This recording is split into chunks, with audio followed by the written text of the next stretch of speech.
Welcome back to the channel, guys. My name is Amit, and in today's video we're going to be talking about my second month update of the hair transplant that I got from Turkey.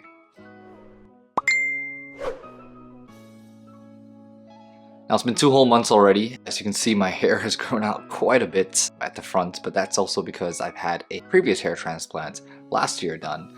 So the hair that you see now in front is mostly from that time.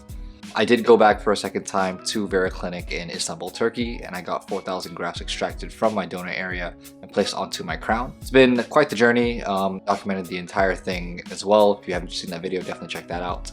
But if content like this interests you, definitely consider liking and subscribing to these videos. I try to post as much as I can, and I try to provide as much knowledge as I know about my own hair transplants to you guys as well. Stuff like that interests you, definitely consider subscribing. Alright, update time. So, a lot has been happening this past month. If you followed my last month's update, you know that I hit my head pretty hard when I went to exercise at some point, and it was quite painful. My head was bleeding a little bit too. It was not fun, but thankfully now that scar has kind of healed up and it hasn't really affected too much of my transplanted area. But besides that, everything is still kind of going as per normal as it did last year. I'm experiencing the shedding phase, which I think now has almost come to completion. Definitely at the beginning of the shedding phase, you're always freaking out knowing that shit, my hair is falling out right after the hair transplant. But in all honesty, it has to happen. It's part of the process. You just gotta trust it, and eventually over time it will start to grow. Another thing that's been happening is a lot of pimples. It is quite annoying to see all the pimples on my head now at the back. It's slowly forming. That just shows me that the hair is actually trying to grow out. Pimples are only formed because of that, because of the ingrown that's coming out of the scalp. So hey, it's good news, but it's also very irritating. There's also constant scratching that's going on my head. It's quite difficult not to scratch your head all day, especially when there's absolutely nothing to do and you just feel that sudden urge to itch. It's gonna happen, especially after we wear hats. I did mention in our previous video, if you wear hats often as well, it does get really itchy on the sides of your donut hair. But you know, overall, it's still something that you have to try to avoid. Definitely try to make sure you don't have long fingernails when you're scratching your hair, because there are definitely times you can pull out a hair and you kind of freak out. You don't want that. Just make sure when you're scratching your head, try to rub it with your finger instead. So a couple things. Definitely I want to show you guys the monthly progress of the time right after the hair transplant up until today. So I'll just give you a quick comparison of the first month and the second month. For last month, you can clearly see how short my hair was and how much it was growing. In stronger lighting though, my initial thoughts were that maybe I was a bit too over-harvested. I definitely had my doubts about the entire procedure, but all I could do was not lose hope and pray for the best. Alright, so firstly, excuse the quality. This was taken on my phone, but I do have a 4K version coming up after this in my 360 view. Now for the second month, the crown had mostly shedded by now, and as well as the area on my mid-scalp and hairline. This was the area that I had added some density, so I'm hoping to see more growth in the next few months there as well. As for the donut area, it has gotten much thicker, but again, because of the harsh sunlight, it does look a little patchy, but I am confident that it's going to grow out properly. Especially after a haircut, I might look a little more decent.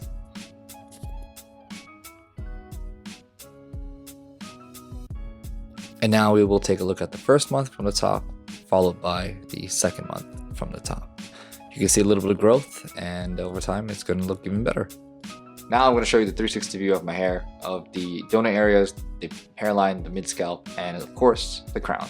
So here's the more high definition version and close-up of how the hair is looking. I think my hairline looks as great as it did last year, so I have no issues in that department. But for the donut area on the side, this was taken a few days after the previous videos, so if you can see how well it's actually looking now and a bit more natural, not as patchy.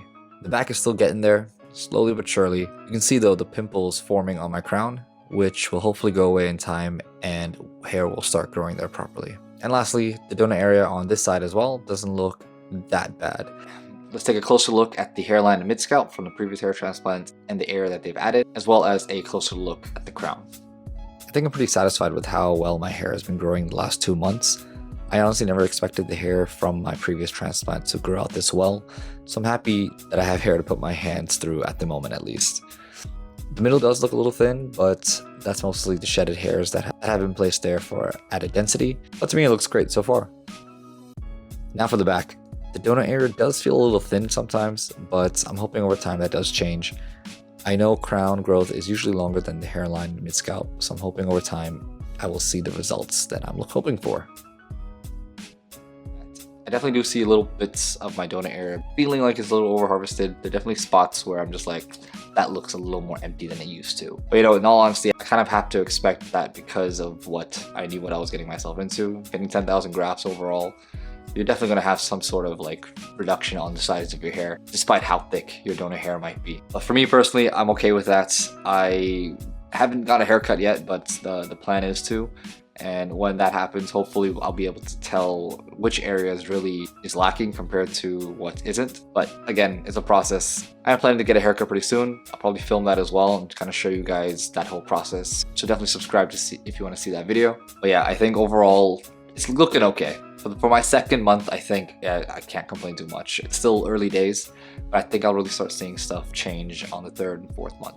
So aftercare, I haven't really changed anything from my last month's routine. Still taking Nanoxodil, finasteride, my serums, and the shampoo, as well as the hair spray that was provided by the clinic. My routine is still kind of the same. I'm taking the supplements provided by the clinic in the mornings and at the night. Also using my Nanoxodil in the morning and the night, and finasteride once a day in the morning. So along with that, I'm also taking my vitamins that I've constantly been using. I just keep using the same stuff, and I feel like that it has helped me throughout this entire journey. So I'm going to stick to what I know, and unless something changes, I'll definitely let you guys know for sure. One of the craziest things though, I have to admit, is that my hair feels like even if I were to go out like this, it would be fine. Of course, the back is empty, but I would apply, you know, fibers and I'd be happy with it just going out for now. I do intend to put fibers on maybe like after the 3rd month like I did last time, but it's just every day I wake up, I'm just astonished at how much my hair has grown, even for the front part, because last year at my 2-month mark, I looked like this. Ta-da!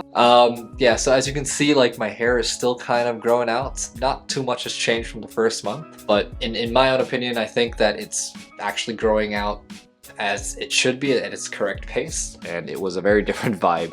So I'm just really appreciative that I'm seeing hair grow even these first 2 months. It feels nice, you know? It feels nice that the hair is actually growing and it's not just falling off. Okay, well, I think that is enough of me blabbing about my 2nd month update. I hope that you guys have enjoyed the video so far. If you do like content like this, definitely consider liking and subscribing to the channel. I'm growing this channel more and more every day, and I'm really excited to help people as well. I do have a one-on-one hair consultation service that is open for anyone who's interested in talking about a hair transplant or considering getting one. You could definitely book some time with me if you're interested. The link is in the description below. Alright, it is a beautiful day today, and I am going to go step out for a while, so I hope you guys have a lovely day as well. I'll see you guys in the next one. Peace.